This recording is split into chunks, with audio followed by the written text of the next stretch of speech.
Yo, what's good? It's your man DJ Shabak, and if I'm not your man yet, if you haven't heard of me or heard of this channel, well, on this channel we present entertainment, education, and elevation through digital media.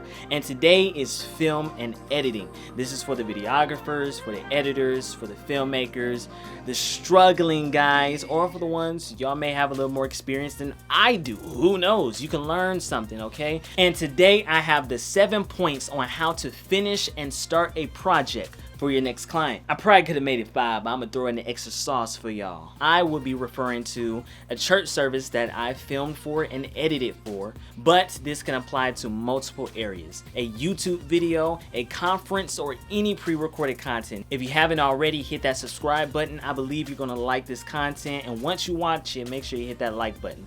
Without further ado, let's get into it. DJ Shabak. Every project, any good project I should say, starts with one thing, and that is a consultation. A consultation is basically where you sit down with your client and you get the vision. You understand the picture of what they're going for. You guys are two complete different people or two different teams, and you're having to come together to make one vision. You need to get an understanding of what they're trying to do so you can know if you and your team are able to make that happen. Now, there's multiple ways to doing this. Once you have a client, whether you've emailed them, DM'd them, or it's been referred to you, you will set up a meeting. You will say, hey, can we meet in person over coffee? We can video chat, or we can talk on the phone so I can greater understand you and your vision, your team's vision, your company's vision. Now, in this consultation, you want to shut up.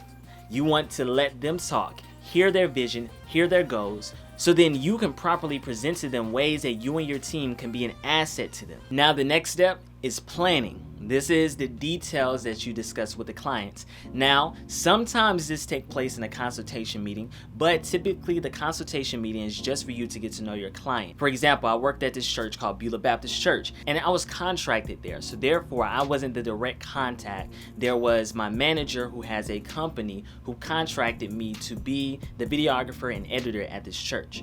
Either way, he was the one that did the consultation. He spoke to the pastor, he spoke to the board, he came to the church, got a vision for what they were looking for. Then he came to me and said, hey, here is their vision, here is their goal. Which leads me to the second thing, planning. After he had the consultation, he then had to have a follow-up meeting where he planned with the pastor, he planned with the board members on how they wanted the church service flow to go. Now you have your client and you've secured them, they want to use your services, they're giving you a chance. Now you have to work out the details, the logistics.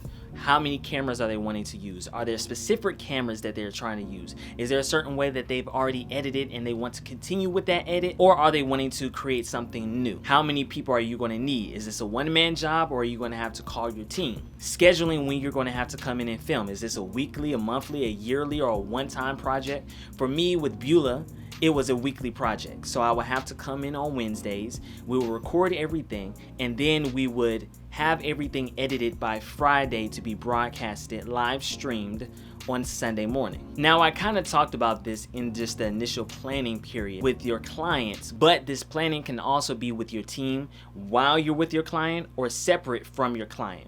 You have to plan with your team, because most of the times the client has an idea of what they're trying to do, but they don't know the logistics. They don't know the type of lenses. They don't know the type of cameras that they may need or the type of lighting that they're going to need to do. They don't know the equipment that they're going to need. Even if you don't have a team, at least have a mentor or someone else that you can bounce ideas off of, because sometimes you get brain frozen and you may have had all the ideas. Now you're like, how does this go on this? Oh. Step number 4, filming. I think this is probably the most fun part for a lot of us creatives, is being able to get our hands dirty, get in the field and film. Now, maybe you're an editor, you probably like step number 6 a little bit better, but I like to get my hands dirty, to be in the field holding the camera, or at least directing. While you are filming, there are certain codes of conduct. You are the professional. They aren't. You are. So within your planning phase, that meant that you did your homework. So now that you are on set, you know exactly how you're going to execute it. You have to exude confidence, because they want to know that they're getting their money's worth. Whatever your price is, they want to know that they're getting their money's worth. They could be paying you $10 an hour, which I suggest nobody does. But say if they're paying you $10 an hour, they still want to feel like they're getting their money's worth. If you don't know something, figure it out. If you got to call somebody, if you got to type it in real quick on your phone, look it up. Do not show them that you don't know what you're doing. Why? Because you're the professional. Now, it is okay for us to make mistakes, and it is okay for us to simply not know. But how did you exude that? You have to exude it in a professional manner. So therefore, they don't feel like this is a little kid with some camera. They feel like, oh, this is a professional company. Okay, he's calling his team. Even though your team may be your boy in film school, like, yo, do you know how to Number 5, engagement with your clients or the people who are being filmed. Now, this could probably fall up under filming, but I wanted to make this a separate point because I believe this is more important than even the filming itself. As filmmakers, as videographers, we're going to work with a lot of people who are not comfortable being in front of a camera, being in front of lights. I know for myself right now, it's a struggle sometimes to just do these YouTube videos by myself in my room with a camera, lights. It's a struggle just to know that y'all are about to see this. So imagine how your client feels when you come set up. You're like, all right, here we're going to do this. They don't want to hear that nerd talk. They don't want to hear, oh, we got the bokehs looking good and the no, they don't want to hear all that. They want to hear a human. They want to be made comfortable. So talk to them. Ask them how their day is going. Ask them what do they like to do. Ask them things that will intentionally make them smile. Intentionally make them loosen up. Even if it's a documentary talking about how some dude murdered their mom. If you like that type of work, do your thing. But even if that, they need to feel comfortable with you as the director or you as the filmmaker. Now, sometimes this comfortability starts back in the first step with the consultation, but sometimes you're not consulting with the people you're going to be filming. So then when you pull up on set, you have to make them a little comfortable. So therefore, if you're a little introverted, if that's not your strong suit, I would suggest that you try to get out of that shell. Because people like working with people that they like, not people that just got the job done, but people that they enjoyed being in their presence. Number 6, editing and drafts. Okay. As a person who likes to get my hands dirty in the field, be filming and directing, editing is sometimes the headache I do not look forward to having. You have all of this fun getting all these shots, you're looking for it, oh my gosh, it's beautiful, and then you have to sit down in front of your computer and take all of this footage and try to make some magic. Your client's expectations are through the roof because they're expecting some billion-dollar movie when they only paid you $10 an hour. And you want them to continue using you, so therefore you're going to give them $1 billion movie even though they paid $10 an hour. But there is hope, which went into step number 2 and step number 3, planning. You have to plan not just to film, but to plan to edit. Like I said with the consultation, your client has a vision in their head on how they want it to look. So not just how they want it to be filmed, but how they want the final edit to look. They're wanting happy music and happy effects and happy stuff, but then you edit it like it's a film noir.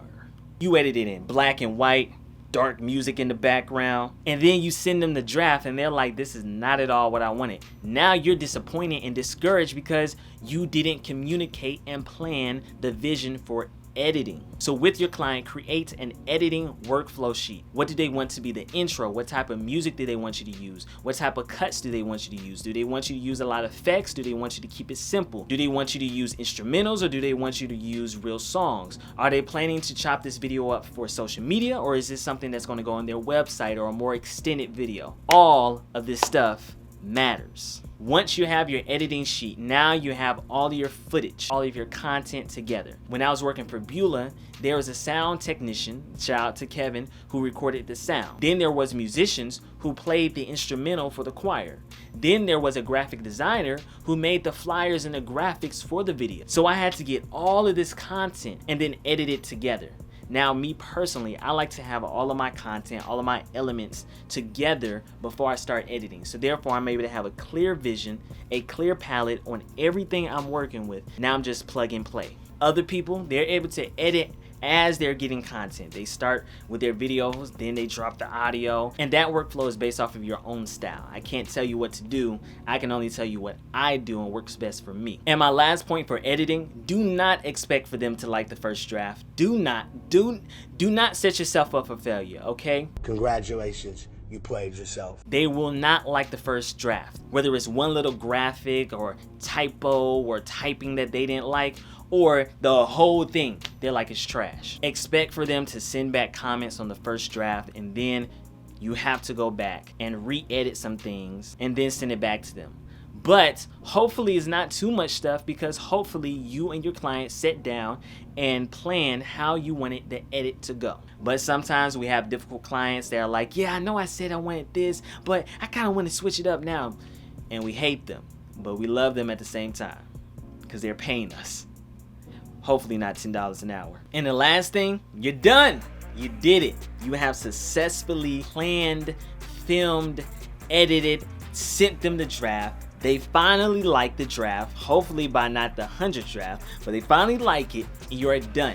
So what do? If you're just building your portfolio and this is your first time shooting a content like that, well, ask them, are you able to put that on their website? You gotta ask them first. Sometimes you can discuss this within the consultation or the planning, but oftentimes you want to wait till once the final product is done, because then they're more convinced to, yeah, go ahead, man, do your thing. Ask yourself, do you want to post a whole video on your website? How long is the video? Do you want to chop it up? What do you want to do for your website? And then follow up with your client. Again, this is for a variety of content. So maybe this was a one-time video you was doing, a commercial, a highlight video. And so they don't necessarily have another thing scheduled for you to film or edit yet. So you keep in contact with them.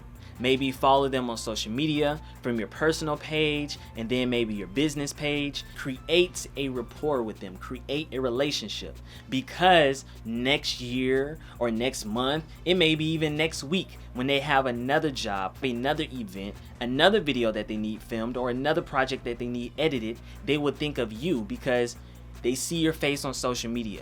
They see the text that you sent them saying, hey, how you doing? Just checking in. And that is going to distinguish you and your team from a lot of other videographers and video production companies. So that was how to start and finish a video project for your client. A very quick and crashy crash course. Now, depending on the engagement from this video would depend on if I go into details of each of the 7 tips, from my on-field experience to my mentors and to other YouTubers that I've watched. I've gained a good bit of knowledge on how to start and finish a project successfully. So if you want to hear more, make sure you click that subscribe button and click the notification so you can get notified the next video that I drop, and give this video a like for the algorithm, just so they can send it out to more filmmakers like you and myself. So this is your man DJ Shabak, and if I wasn't your mans before, I hope I'm your mans now. Okay, I'll see y'all later, and keep elevating your digital lifestyle.